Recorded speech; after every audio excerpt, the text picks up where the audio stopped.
單元3.2第一章國家的經濟表現和成就。衡量國家經濟發展嘅水平同成就，首先係要睇國內生產總值，意思係一段時間內國家嘅經濟活動所產出產品同服務嘅總額，可以反映國家嘅經濟總量。國內生產總值越大，經濟規模就越大，兩者係成正比嘅。第二係睇人均國內生產總值，意思係按人口平均計算出嚟嘅國內生產總值，佢可以幫我哋了解一個國家人民嘅平均收入水平。第三係睇失業率，意思係失業人口佔勞動人口嘅百分比，可以反映一個地方嘅勞動市場同經濟發展狀況。第四係睇通脹率，佢係用嚟衡量通貨膨脹或緊縮程度嘅指標。如果通脹率數值係正值，意思係一般物價水平同生活成本上升；如果數值係負，意思係一般物價水平同生活成本下降。物價水平穩定係經濟長期穩定發展嘅條件之一。要了解產業結構同勞動人口結構變化同埋趨勢，首先要知道產業結構嘅定義。產業結構意思係各種經濟活動嘅統計分類。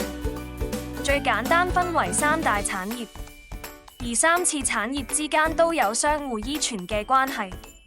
首先，第一產業意思係產品直接取自自然界嘅生產部門所出產嘅產品，稱為初級產品，例如農業、林業、畜牧業同埋漁業等等。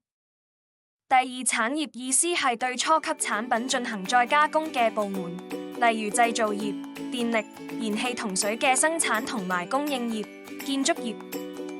第三產業意思係為生產同消費提供各種服務嘅部門，即係除咗第一、第二產業以外嘅其他行業，例如交通運輸業、批發同零售業、金融業、科學研究、教育等等。至於國家產業逐漸升級方面，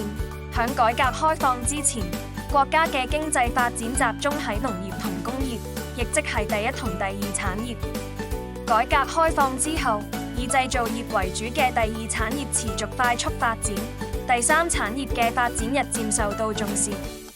而喺近年，第三產業已經成為促進國家經濟發展不可或缺嘅一部分。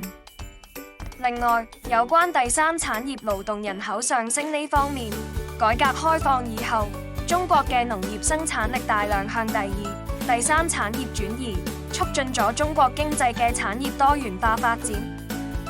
而中國改革開放嘅成就，唔單止表現喺國內生產總值嘅增長上，而且仲體現喺產業結構嘅多元化上。